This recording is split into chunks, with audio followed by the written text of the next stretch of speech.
So in this video, we're going to answer the question, why do employees unionize?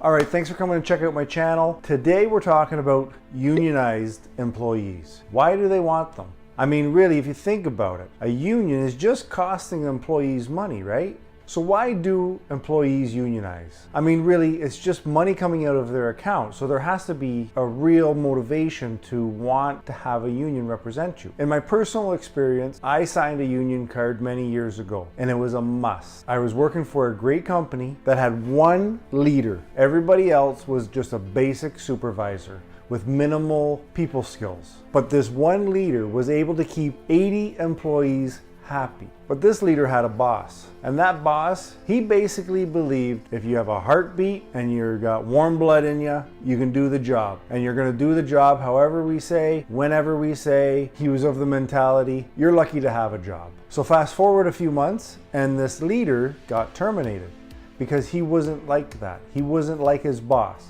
He wanted to treat people fairly.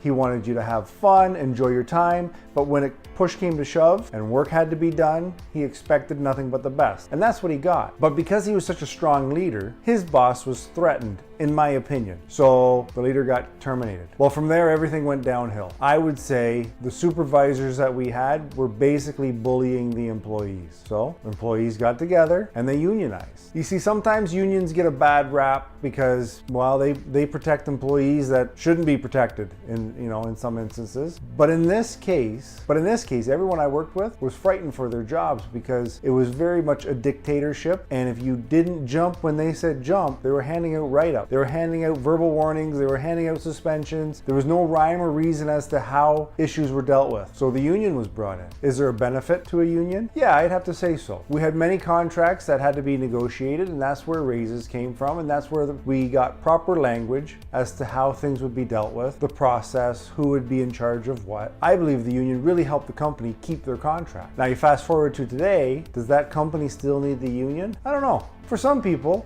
yes. For myself, I can usually speak for myself. I can carry myself well. I typically don't cause any issue. There's no drama. So for me, having a union on a day-to-day probably doesn't make financial sense. But for many other employees, they would definitely want to have a union.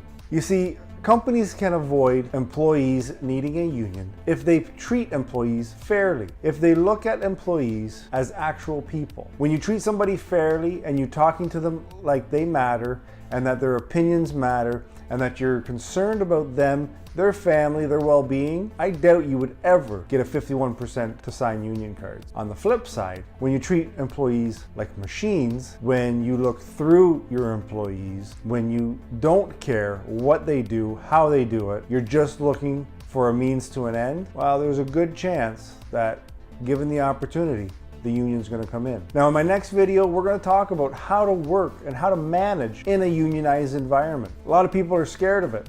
A lot of people are concerned as to how do you make it work? Well, that's what we're going to talk about in the next video. If you haven't already, consider subscribing and stay tuned for how to manage in a unionized environment. All right, that's it. Talk to you later.